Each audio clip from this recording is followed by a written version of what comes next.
Do your business leaders talk about AI at every board meeting?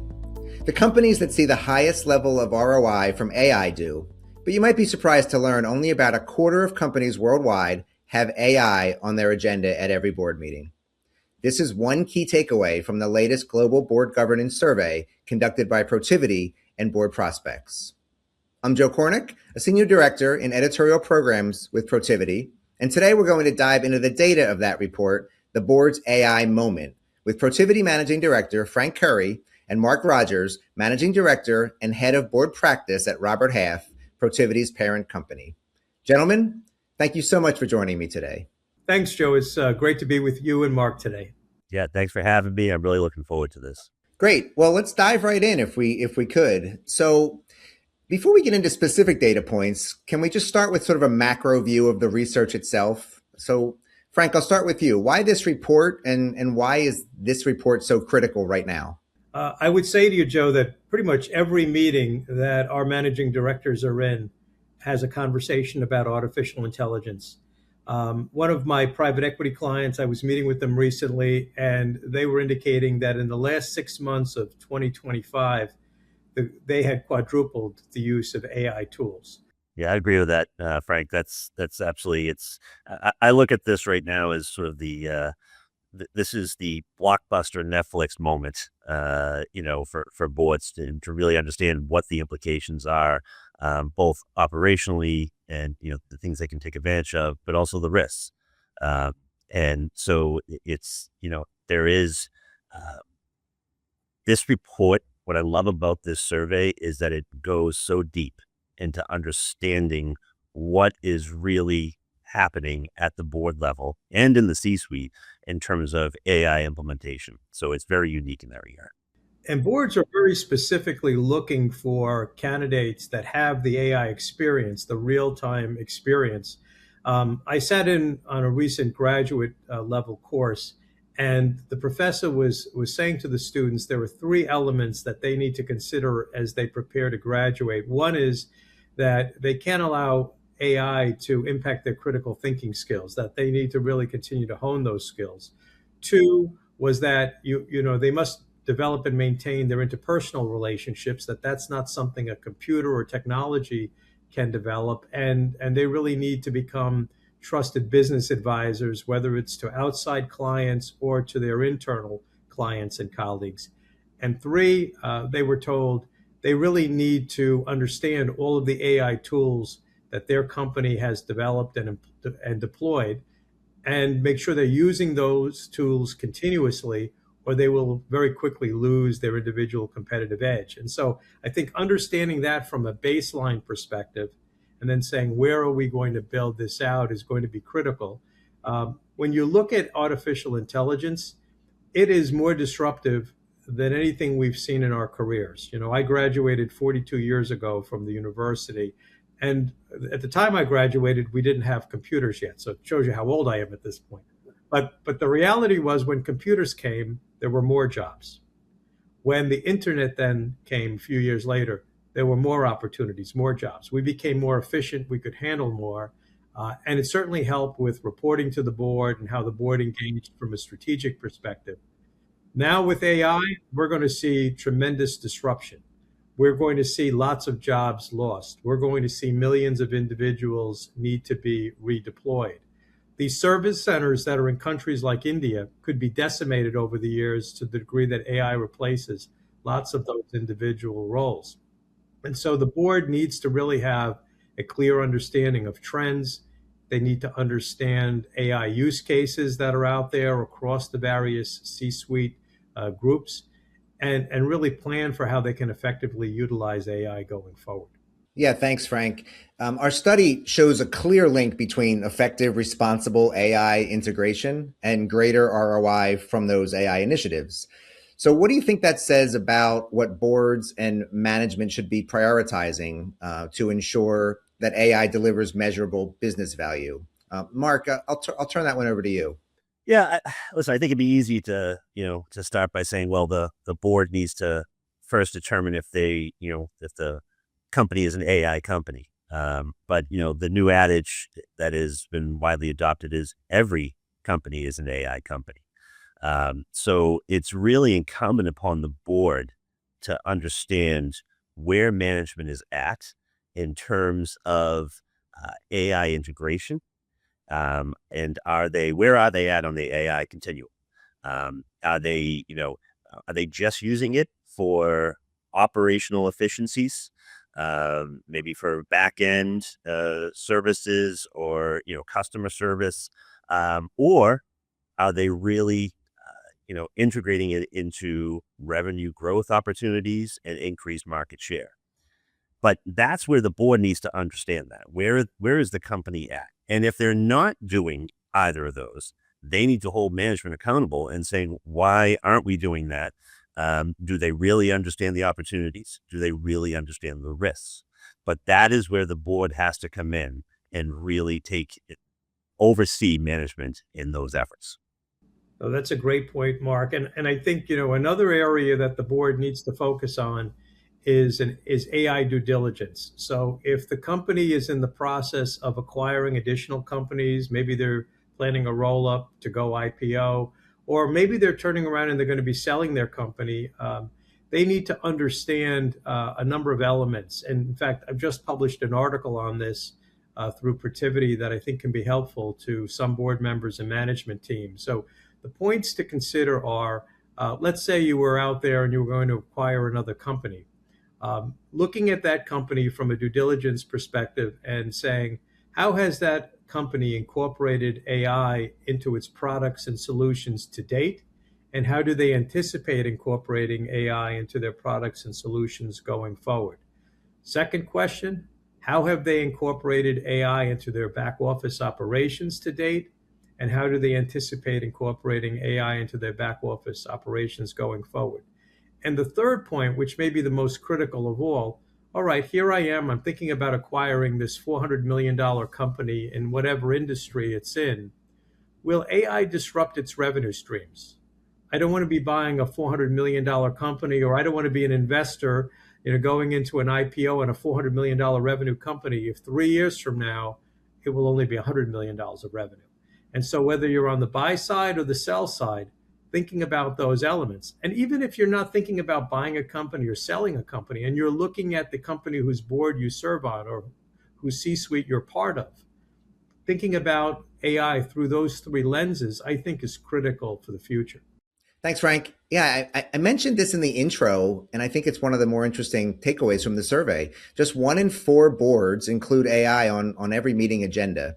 There's also a telling contrast between companies seeing high levels of ROI from their AI initiatives. 63% cover AI in every board meeting versus just 13 among the low ROI groups. So, Frank, let me start with you. In your view, how essential is it for directors to make AI a standing item at board meetings? I think, Joe, it's critical for board members to make AI a standing item, not only at the board level, but also at the committee level, because the committees will dig into different issues on a more detailed basis. So I serve on 2 finance committees currently, and certainly from an FP&A perspective, I would like to understand how has that CFO, that controller, that team incorporated AI into its procedures, into controls that may exist. How are we making things more efficient? How are we enhancing the system of controls that are in place, for example? So I think it's critical that the committees look at it across the C-suite categories. The same thing with internal audit and SOX. Our firm is doing an extensive amount of training on AI use cases and trends.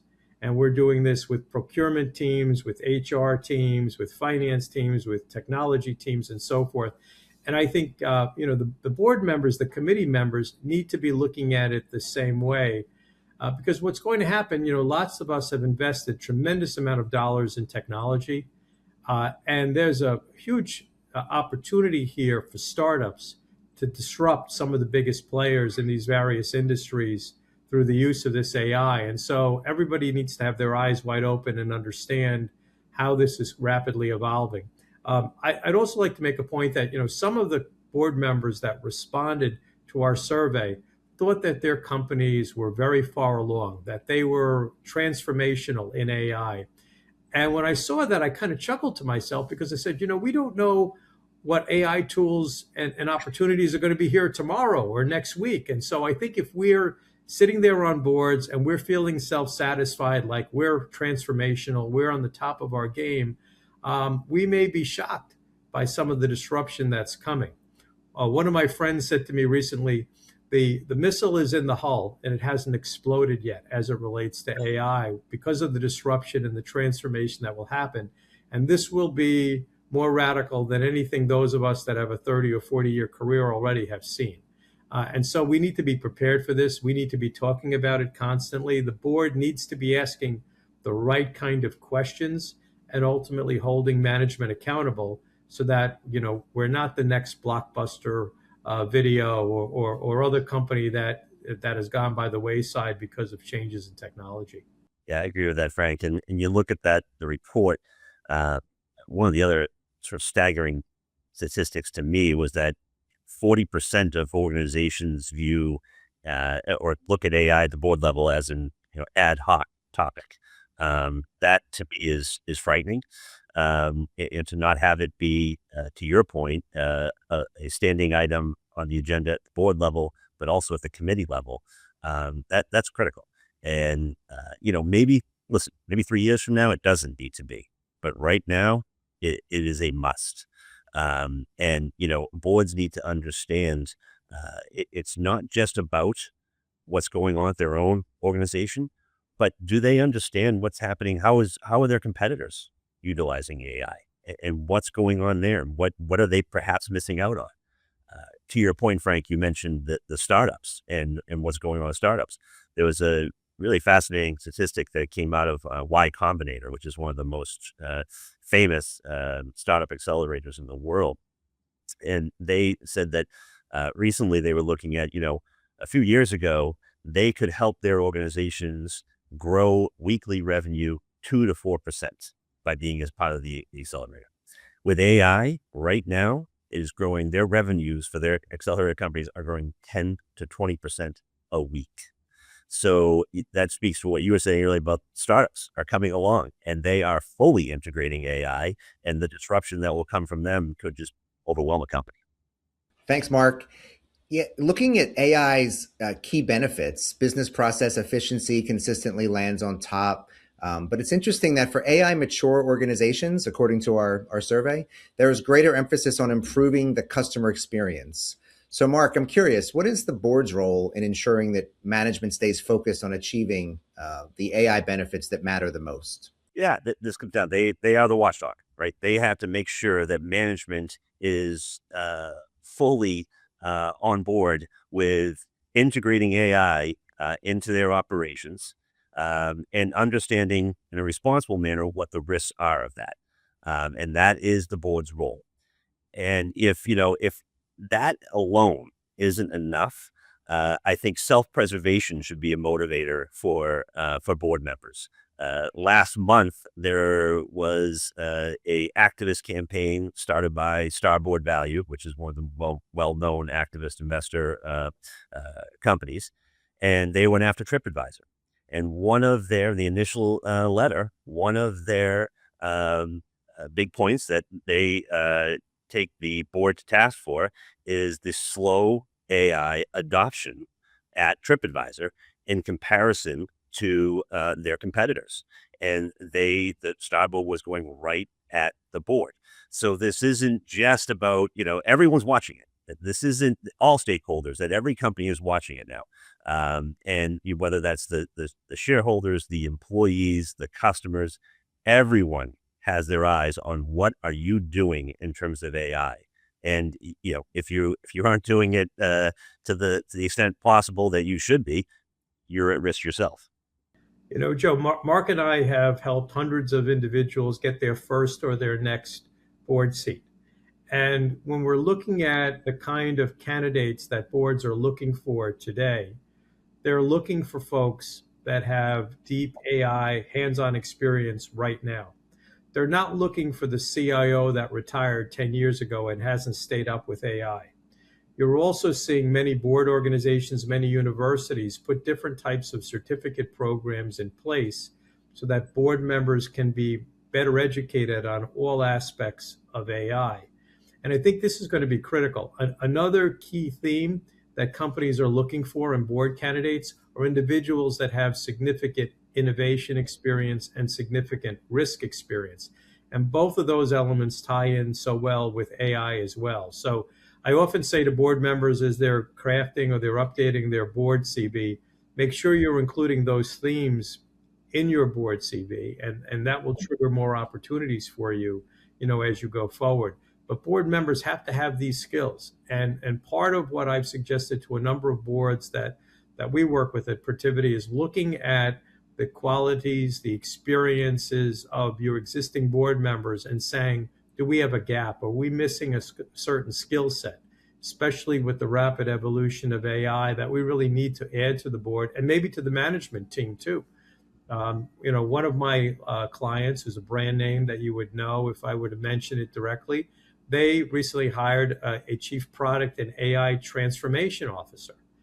And, he started with the website, but then all aspects of how they engage with the customer, and I think that's critical. And these days, with the use of AI in the way that companies are interfacing with their customers, you can clearly see who's kind of state of the art, and who is using these effective AI tools versus those folks that have, systems in place engaging with customers that are 10 or 20 years old.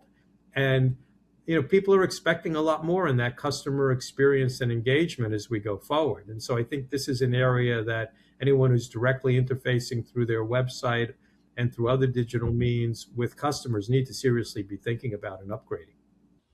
Right, Frank. Thanks. And you mentioned talent and innovation. I mean, these are skills that are in high demand, and there's not a ton of them out there. So I think it's really critical for boards to seek out those individuals that have experience in those areas.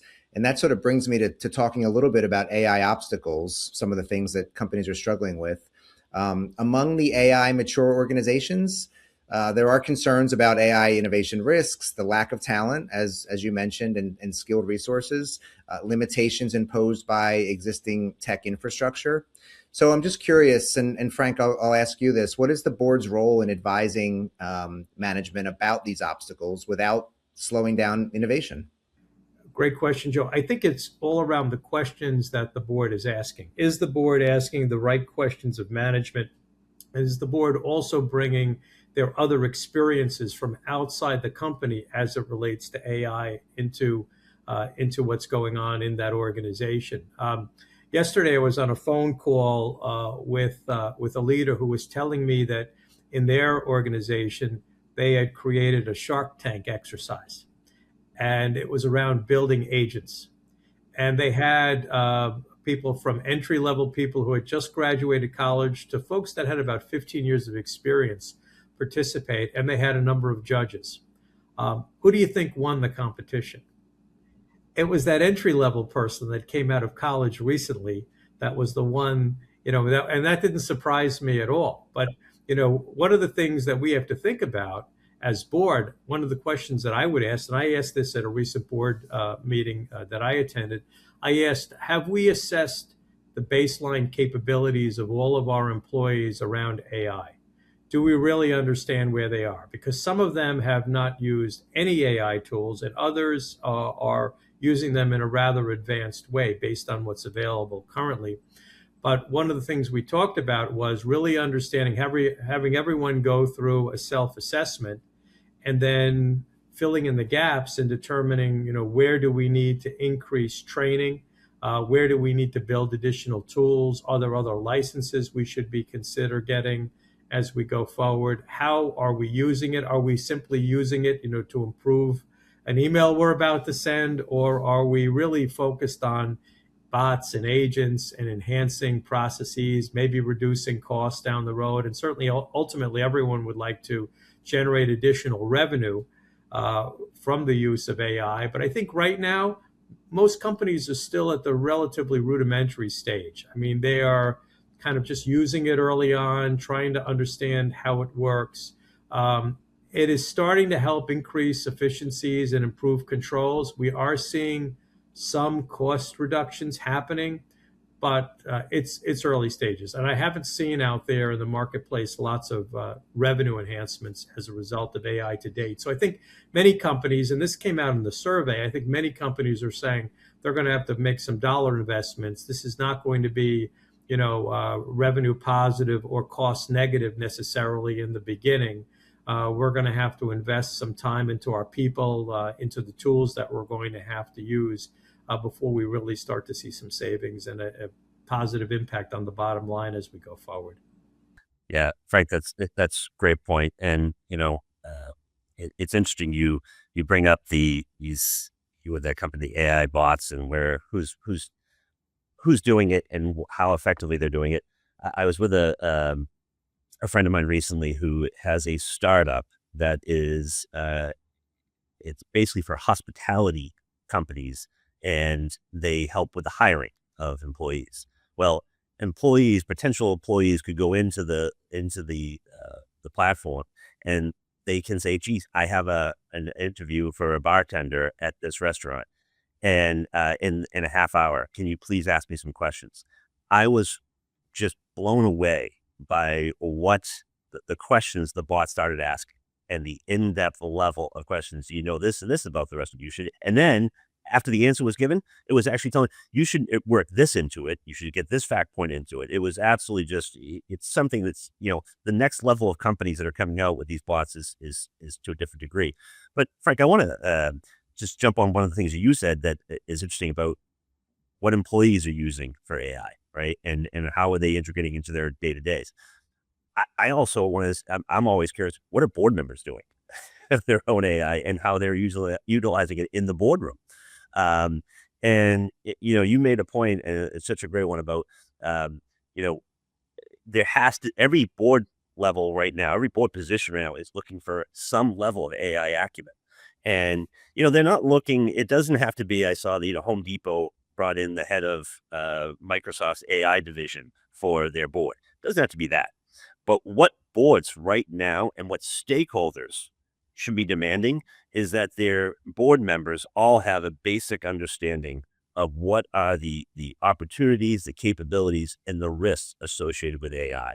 And far too often, I think we're seeing right now is that in my conversations with several board members is that they're deferring to management in terms of the CTO or the CIO, or they're deferring to the guru board member they brought in terms of AI and cybersecurity, instead of themselves digging in and really learning about AI and what it can do. So I think that is a big thing that has to happen right now in the boardroom, that transition from individuals who don't want to really embrace AI to those who are willing to take the next step and learn what it can mean for the company. Oh, that's a great point, Mark. And I think taking it also one step further is if I'm sitting on the board, one of the questions I would want to ask our management team is, what competitive intelligence do we have on how our competitors are using AI? Right? Because this could help them jump over us pretty dramatically if we're not careful. So I think we've got to have that element in the marketplace, that we really are tuned in with what's going on out there, and that we try to stay cutting edge and we don't fall behind because our competitors are using these tools and technologies more effectively than we are. Yeah, thanks for that. Fascinating conversation we've been having today about our global board governance survey, the board's AI moment. I just have one more question for you two, and again, thanks for all the time and insights today. When you look at the research and the report as a whole, what do you sort of see as the biggest takeaway or call to action? Ultimately, what insights do you think business leaders and boards should be taking away from this report? Yeah, I think that the biggest takeaway is right now, every single board needs to stop and understand, are we doing enough for AI? And I can pretty much guarantee you across the board, it is a no, they're not doing enough in terms of understanding and what management is doing, understanding the benefits, understanding the risks. That has to be, it's almost like that has to be the sort of to recalibrate and understand where the board is at. Then let it be the driving force in terms of going forward. There isn't, I think we've made Frank made the great point that we're still early on here, right? It's going at breakneck speed, but it is still early on in terms of the benefits that can come from this.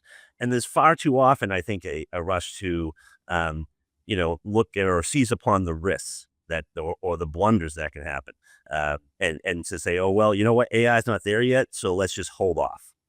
We're not there. They're still working out all the problems. And I get it. That does in some respects make sense, but it is the wrong approach.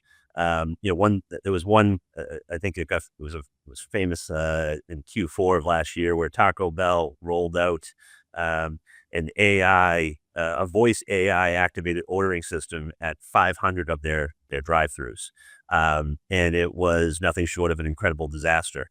And it was one of the things that it was a viral clip that went that happened online was there. One individual went through and ordered 18,000 cups of water. It famously crashed the system. So yeah, I get it. It's not there, but you cannot take those examples and say we're not going to go forward and we're going to wait to see if it gets better. If you could go back and understand what the printing press meant to the world at that time, this is where we're at right now. This is exactly where we're at, and even probably more so because of the technology advancements we've already made. So, this is such a significant moment. It is not a time where you can just hit pause and we'll wait and to see what is happening. This needs to be a full-on effort by the board and management to really go in and understand the possibilities and risks, but you owe it to your stakeholders to do that. I completely agree with everything you just said, Mark. And I think, kind of building on that, as we look at our company's long-term strategic plans, how are we incorporating everything that is happening with AI going forward? So, give you an example. Lots of companies out there are charging for their work based on rate times hours. And many of those people hours are going to be replaced by subscription revenue to bots and agents.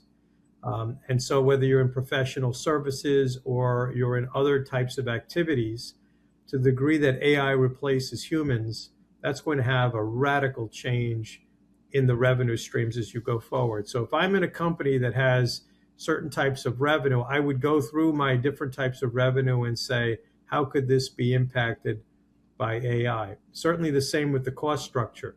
We're going to see lots of jobs, as I mentioned earlier, that are going to be eliminated. There'll be new jobs that are created. The question that I think a lot of us have is, okay, if there are X millions of jobs that are eliminated, will it be an offsetting number of jobs that are created, or will it be a quarter of those jobs that are recreated and lots of jobs be permanently lost? And then what will those other people do that don't have another role that they're going to be able to take on, right? So that's going to be an issue. And then what kind of capital investments and operating budget investments are we going to have to make in terms of investing in new technology, in terms of retraining our people?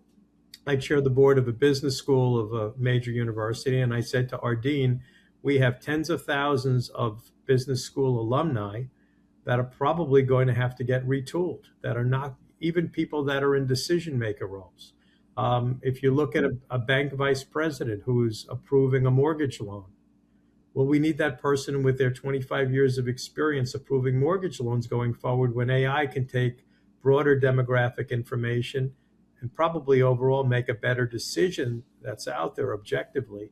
And so there's even lots, not only clerical roles, but lots of decision maker roles that could go away. Is the board contemplating that or thinking about how that could impact, their particular businesses as we go forward? So I think we have this radical disruption that has already started. I also think many companies think they have more time than they really have before it really hits. And things are doubling and quadrupling in terms of change in these areas very quickly. And some people out there think they have 5 or 10 years, and they may not. They may have 6 months or a year or 2 years.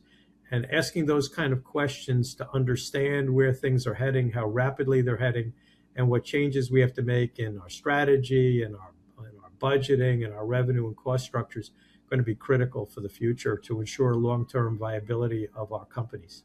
And Frank, I'll jump one more thing I'll add to that. I think it's the when you talk about in the boardroom in terms of the expertise that is needed. What I'm seeing is a sort of a fascinating trend right now in terms of some of the searches is that people are looking for human capital expertise, which would seem to be counterintuitive to what people are looking for. But the reality is it is having such an impact on, the workforce and what it can mean for efficiencies in the workforce that boards are actually looking for people with human capital expertise to understand what that's going to mean beyond their own CHRO or CPO. They're looking for that type of expertise from other industries to add value in the boardroom, as well as, I think this is interesting, you're going to see this trend continue, is that they're looking for people with expertise in the plumbing of AI, really, with, trying about energy usage. That is now becoming a bigger trend. Do we understand what the energy usage is going to be for